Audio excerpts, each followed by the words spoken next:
এই মুহূর্তে 1,10,00,000 বাংলাদেশি শুধু আরব বিশ্বে চাকরি করতেছে। এর মধ্যে 35 লক্ষ হইল হাফেজ, আলেম আর হুজুররা। ওরা যত আছে 75 লক্ষ মিল্লা যা কামায় আরবে, এর চাইতে 20 গুণ বেশি কামায় কারা? এই 35 লক্ষ হুজুররা।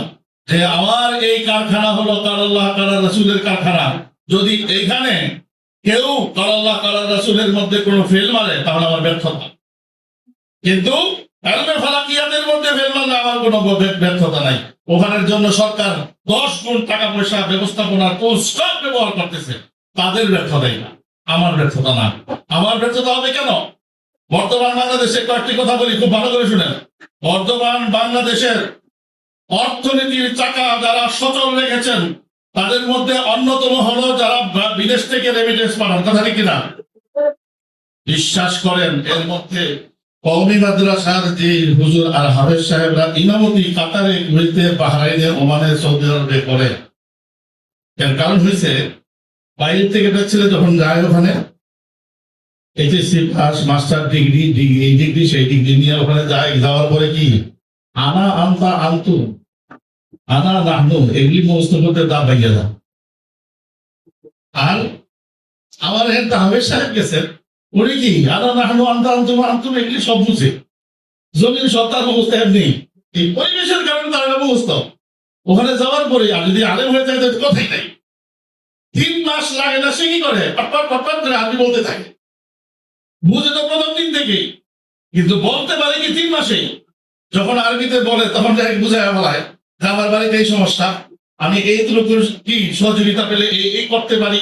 আরে কেউ কেউ গিয়ে বুদ্ধি দিয়ে বলে তার কফিলকে, আপনি যে বেতনে চাকরি করেন 5,000 রিয়াল বেতনে চাকরি করেন, আপনি আমার একটা দোকান খুলে দেন, এই ধরনের একটা দোকান হয়ে গেলে কি আপনাকে দেবো আমি কি এখান থেকে 5,000, তাহলে আপনার 5,000 সরকার 5,000 এর থেকে পাবেন, বাকিটা কয়টা লোকায় রাখে সে কিন্তু 25,000 কামায়।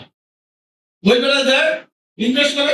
এই হুজুর কি ইমামতি, দোকানদারি, ইমামতি, টিউশনি। তাহলে এই যে করে তারা পয়সা কামায় কি দ্রুত 6 মাসের মধ্যেই দেখা যায় লাখ টাকা পাঠাইতে পারে। তখন 2 মাসে 2 লাখ টাকা 5 লাখ টাকা পাঠাই যায়, সমানে টাকা মাশাআল্লাহ বরকত হয়।